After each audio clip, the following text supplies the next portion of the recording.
Good afternoon students. कल हमने discuss किया था इनर्शिया ऑफ रेस्ट के बारे में। आज हम नेक्स्ट डिस्कशन कर रहे हैं inertia of motion.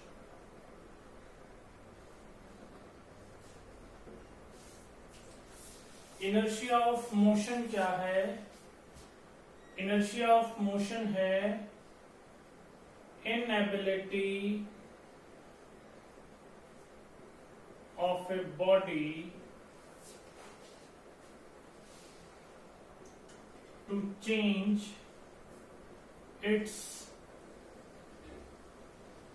state of motion.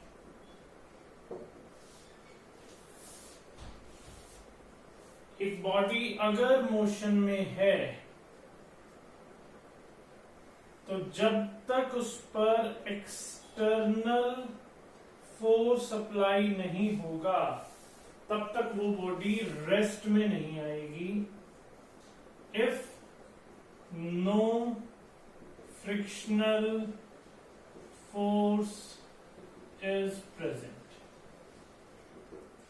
Means inertia of motion deal करता है भी कोई बॉडी अगर मूवमेंट कर रही है तो क्या ही करना चाहेगी? मूवमेंट ही करना चाहेगी। इनर्शिया ऑफ मोशन भी उसी बॉडी का ज्यादा होगा जिस बॉडी का मास ऑफ बॉडी ज्यादा है, उसका इनर्शिया ऑफ मोशन भी ज्यादा होगा। Means inertia of motion is related to the mass of the body. More the mass of the body, more is the inertia of motion. अब ध्यान से समझना, इसको हम एक एग्जाम्पल के साथ डिस्कस करते हैं। हम एक एग्जाम्पल डिस्कस करते हैं इसका। सपोज करो एक बस है,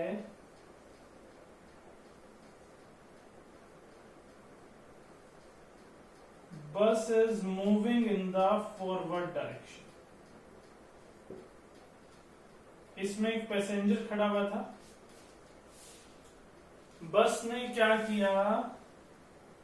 सडनली अप्लाइज द ब्रेक्स। जैसे ही बस में ब्रेक्स अप्लाई होंगे, ये पैसेंजर फॉरवर्ड मूवमेंट करेगा। क्यों करेगा फॉरवर्ड मूवमेंट? ध्यान से समझना। Due to inertia of motion. Bus चल रही है, पर्सन भी मोशन में है। जैसे ही बस के ड्राइवर ने ब्रेक्स लगाए, ये पर्सन आगे की तरफ मूव करेगा। आगे की तरफ क्या मूव करेगा? इसका upper body part. Upper body part move कर रहा है। नीचे वाला क्यों नहीं मूव कर रहा? क्योंकि नीचे वाला बस के कांटेक्ट में है और नीचे वाला पार्ट अपोज करेगा आगे मूवमेंट को। लेकिन जो अपर पार्ट है वो किस में ही रहना चाहेगा?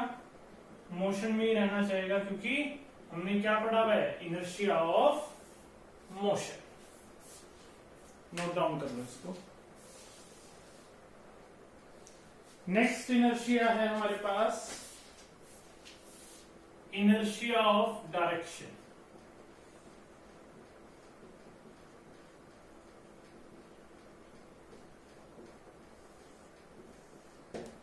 इनर्शिया ऑफ डायरेक्शन क्या कहता है? इनर्शिया ऑफ डायरेक्शन कहता है कि अगर कोई बॉडी एक पर्टिकुलर डायरेक्शन में मूव कर रही है, if a body is moving in a particular direction, then without applying any external force, it is impossible to change its direction. Means inertia of direction क्या करेगा, इनएबिलिटी है किस चीज की, डायरेक्शन को चेंज करने की। अगर बॉडी ईस्ट डायरेक्शन में मूव आउट कर रही है, सपोज कर रहे हैं हमारे पास body is moving towards the east and we want to turn it towards the north, then it is not possible without applying any force on that body.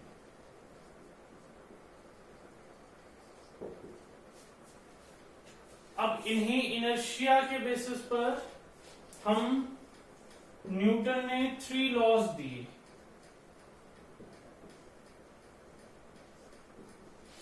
ये 3 laws discuss करने हैं। फर्स्ट लॉ जो है वो पूरा का पूरा inertia पर बेस्ड है।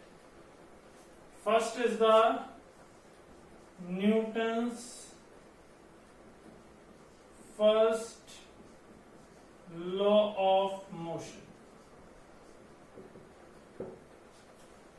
Second is the Newton's second law of motion and third is the Newton's third law of motion। ये तीनों लॉज हमने डिस्कस करने हैं।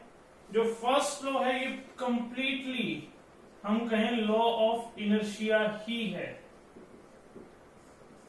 सेकेंड लॉ और थर्ड लॉ डिफरेंट है। इन लॉज की डिस्कशन हम कल करें।